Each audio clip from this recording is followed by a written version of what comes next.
Selamat datang di channel Pemuja Malam. Jangan lupa like, share, and subscribe ya. Terima kasih. Chapter 36. Ngambek. Caca, kamu gak makan sayang? Tanya Tamara saat memasuki kamar Caca dan Dimas. Enggak mah, Caca mau nungguin Mas Dimas aja, kata Caca lirih. Sayang, kamu sakit? Tanya Tamara. Enggak mah, Caca hanya mengantuk sedikit, jawab Caca. Baiklah, kamu istirahat saja. Nanti kalau Dimas pulang, kamu harus makan ya, ucap Tamara, lalu kembali menutup pintu kamar Caca. Caca mulai mengerjapkan matanya saat mendengar suara alarm di HP-nya. Sedangkan Dimas kini sudah berada di dalam kamar di rumahnya. Ia merasa sangat lelah akibat pekerjaannya seharian ini di kantor. Aiden sedang bersama dengan Astrid untuk beberapa hari ke depan, dan Dimas sudah memberitahukannya kepada Tamara. Dimas lupa memberitahu Caca atau memang belum sempat memberitahu. Entahlah. Sudah jam 5 pagi, namun Caca tidak mendapati Dimas di sampingnya. Apakah Dimas sudah berangkat ke kantor sepagi ini? Batin Caca. Caca pun segera mencuci wajahnya dan menggosok gigi, sebelum akhirnya keluar kamar dan turun ke dapur. Pagi mah, pagi Jenner, sapa Caca saat sudah berada di dapur bertemu dengan ipar dan mertuanya. Cah, wajah kamu pucat banget, kata Jenner. Hah, masak sih? Tanya Caca sambil memegang wajahnya. Kamu semalam gak jadi makan? Tanya Tamara sambil menatap ke arah Caca. Caca ketiduran mah, jawab Caca pelan.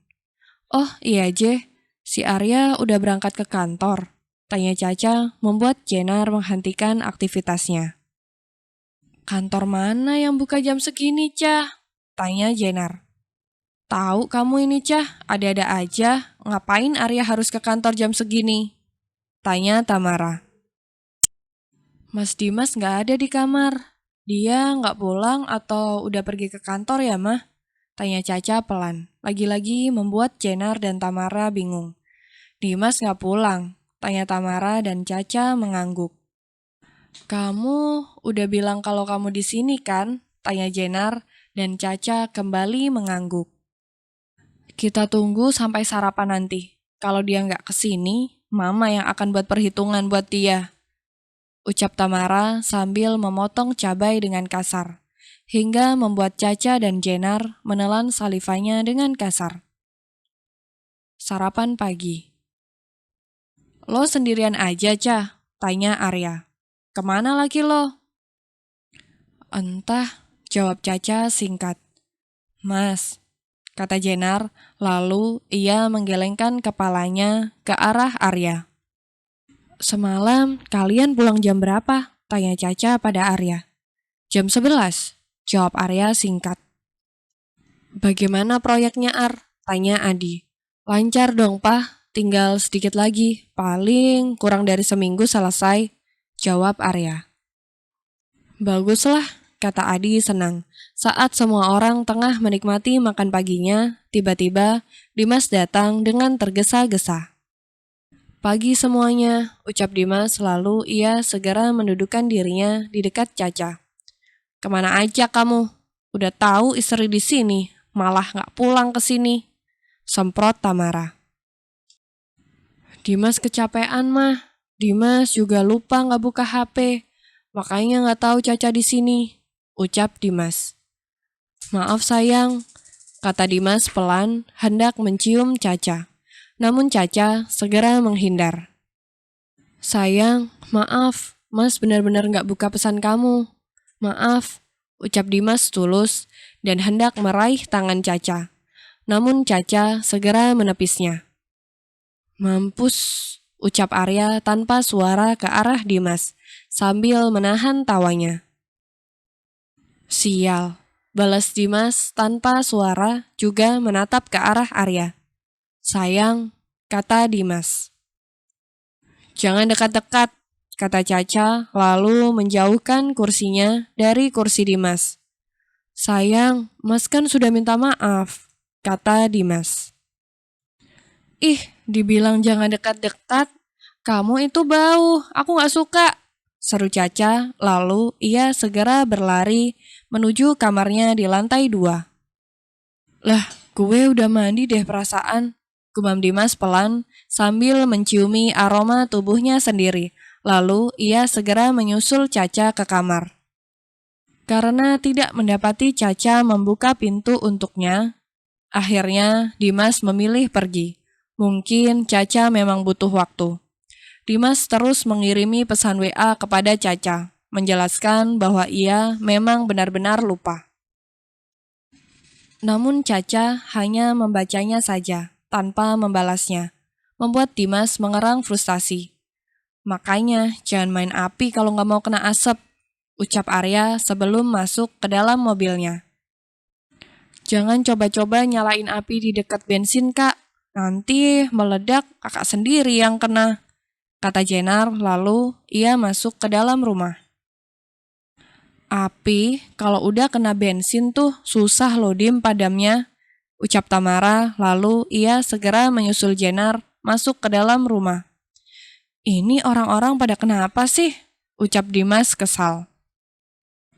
Cah, kamu kenapa? Tanya Leona yang sedari tadi melihat Caca banyak melamun. Caca yang mendapati telepon dari Leona merasa sedikit terhibur dan senang. Caca segera pamit kepada Tamara bahwa ia akan menemui Leona. Caca dan Leona kini berada di sebuah mall untuk merefresh otak mereka. Ah, enggak apa-apa kok Kak, kata Caca mencoba tersenyum. Ayolah Ca, cerita ke kakak, ada apa? Tanya Leona. Kak, baru Caca akan bercerita, matanya langsung membulat sempurna, kala menangkap pemandangan yang benar-benar membuat jantungnya kembali berdisko. Ada apa? Tanya Leona. Kakak, temani Caca yuk, kata Caca langsung menarik tangan Leona. Caca mau kemana sih? Tanya Leona. Shh, Caca meletakkan jarinya di bibir sebagai isyarat bahwa Leona harus diam. Langkah Leona dan Caca berhenti tepat di sebuah toko perhiasan yang cukup terkenal di mall itu. Caca mematung di tempat kala melihat Aiden dan Dimas antusias memilih perhiasan dengan seorang wanita yang ia yakini adalah ibu kandung Aiden dan mantan istri Dimas. Tanpa sadar, Caca kembali meneteskan air matanya. Dadanya begitu sesak dan perih melihat pemandangan itu. Caca, itu bukannya suami kamu? Tanya Leona geram karena melihat Caca menangis. Kita pulang Kak, kata Caca lirih. Cah, kita beri pelajaran dulu sama mereka, kata Leona kesal. Enggak Kak, kita pulang aja, kata Caca lirih sambil menggeleng-gelengkan kepalanya. Baiklah, tapi kamu gak apa-apa, tanya Leona. Caca gak apa-apa Kak, makasih ya Kak udah ngehibur Caca hari ini, kata Caca pelan. Ca, kata Leona pelan. Oh iya, bagaimana kabar Mama? Pasti kakak sudah pulang ke rumah kan? Tanya Caca mencoba mengalihkan pembicaraan sambil berjalan menuju lift. Mama sehat, kata Leona pelan sambil matanya terus menatap ke arah Caca. Kakak, jangan lihat Caca kayak gitu. Caca gak suka dikasihani, ucap Caca datar. Kamu mau bertemu Mama? Tanya Leona membuat langkah Caca terhenti. Apa Mama mau bertemu Caca? Tanya Caca. Leona hanya terdiam. Ia tidak bisa menjawab pertanyaan Caca hingga membuat Caca terkekeh. Sudahlah, yuk kita ke kafe Kak Fami aja, kata Caca. Fahmi dan Leona belum jadi kembali ke luar negeri karena keadaan Leona hamil dan tidak diperbolehkan melakukan perjalanan jauh. Saat Caca dan Leona sudah berada di depan mall dan menunggu taksi, tiba-tiba Caca dan Leona melihat Lana tengah bertengkar hebat dengan seorang laki-laki paruh baya yang sangat Caca kenal. "Mama," ucap Leona. "Dedi," ucap Caca, lalu keduanya berpandangan. Sebelum akhirnya mereka dikejutkan oleh teriakan Lana dan orang-orang sekitar. "Ah! Mama!" teriak Caca dan Leona bersamaan, lalu segera berlari ke arah Lana. Caca dan Leona langsung menuju rumah sakit di mana Lana dibawa. Keduanya sama-sama menangis kala melihat orang yang melahirkan mereka tertabrak mobil tepat di depan mata mereka sendiri. Dan Cakra, tentu saja dia juga syok. Hanya percekcokan kecil berakhir seperti ini.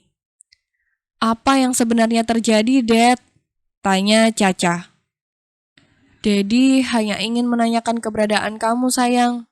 Tapi seperti biasa, mama kamu malah membuat Dedi marah. Maafkan Dedi," ucap Cakra lemah. "Kenapa Dedi ingin mencari Caca?" tanya Caca lagi. "Sayang, maafkan Dedi," ucap Cakra. "Dedi ingin mengajak kamu kembali ke Itali karena Cherry ingin bertemu dengan kamu. Dedi mohon sayang," ucap Cakra membuat Caca tersenyum getir. "Cherry," gumam Caca pelan. "Sayang, Cherry sudah mulai sembuh, operasinya berhasil, dan ia ingin bertemu dengan kamu," kata Cakra. "Oh," kata Caca. "Caca mau kan ikut Dedi ke Itali lagi?" tanya Cakra. "Maaf, Dad, Caca sudah menikah, dan Mama Caca sedang sakit. Caca tidak bisa kemana-mana," kata Caca. "Cah, kamu masih peduli dengan Lana?" ucap Cakra tak percaya. "Kenapa? Dia mama kandung Caca, orang yang telah melahirkan Caca," kata Caca. "Tapi dia tidak pernah menganggap kamu ada, sayang," kata Cakra. "Itu hak mama," ucap Caca datar. Caca pulang ke rumah mertuanya dengan langkah gontai. Sungguh, ia merasa sangat lelah hari ini. Tidak hanya hati, namun juga pikirannya sangat lelah. Bersambung.